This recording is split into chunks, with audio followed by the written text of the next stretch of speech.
All right, folks, we're here with James Dempsey, the winner of the first inaugural iSeries poker event. Should we call that the tournament event extravaganza? What would you title it? I think they went with event. I think it was I think it was event, just like the iSeries. See, in Europe we call them like heats when we do these TV shows. Heat. I don't know if it's the same over here, but it didn't really have the same feel because it was like a one-off tournament thing. And I think event sounds nice. I'd rather win an event than the premier event for the iSeries poker tournament. Very nice. So you played with some very famous people, some very talented players, and a very new format. What did you think of the whole event, the event as a whole? Yeah, I mean, I loved it. I mean, the winner's always supposed to say that, but in all honesty, I really was keen to play the thing when I found out about it. I love the idea of the live betting. That is, I love betting, so I love betting sports. So the idea you could bet poker in running properly like this. You know, there's when the World Series of Poker is on, there's a market in the UK on Betfair where you can bet it in running on a betting exchange. So it's not completely new to us, but for pretty much everyone else, it is a completely new idea. I think you have to bet in running on these events. I think if they can tweak it, it could be huge. I really think this could be the future. I think you could see it going on to other tours. Like, there's no reason why, say, in the future, you wouldn't have, you know, a normal World Series events with live betting, WBTs, EPTs, and whatever. But the beauty of the iSeries, the way they're doing it with these sort of invite-only tournaments, the idea is to generate so everyone knows the player's already in there. You know, when you're betting the World Series, sometimes people are like, well, you don't know anything about the player. Right. But at least you're betting on these events. The public already feel like they know something about the player, and it gets them more involved, and they want to cheer for someone when they're going to bet them.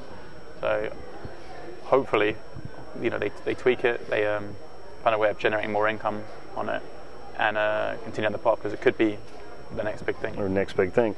Now, at 9-1, mainly this being broadcast and a lot of heavy promotion in the UK, I myself thought that you were going to be a prohibitive betting favorite and might nip the bookies a little bit.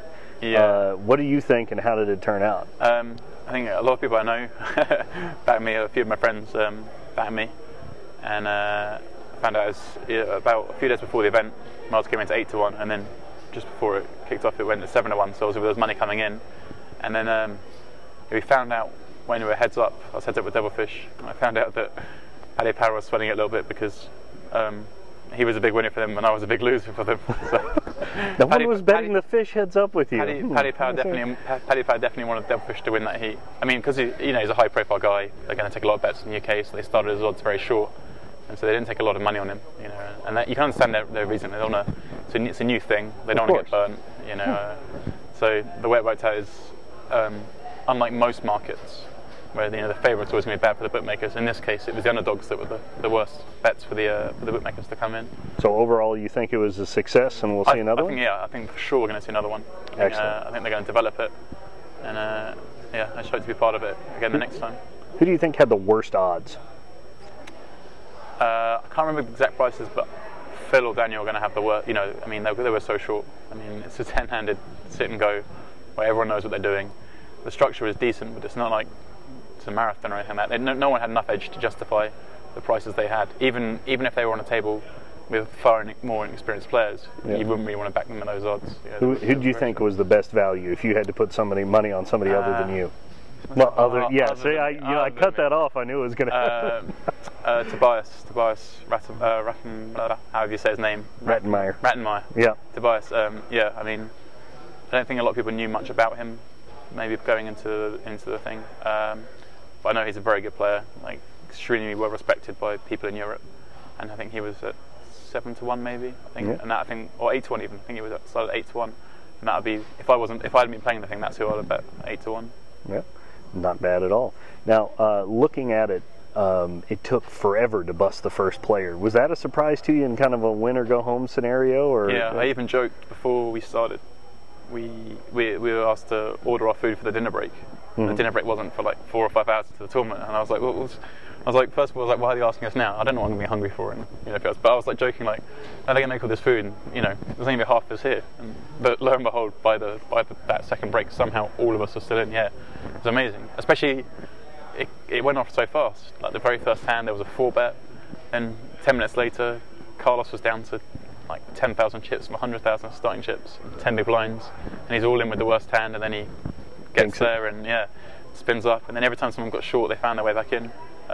Devilfish was all in with sixes against Helmers queens when for his stack, and he stayed in, and somebody else won a flip, I think, to stay in. Well, I won aces versus kings to stay in. Like, it's amazing that all those hands, no one bust.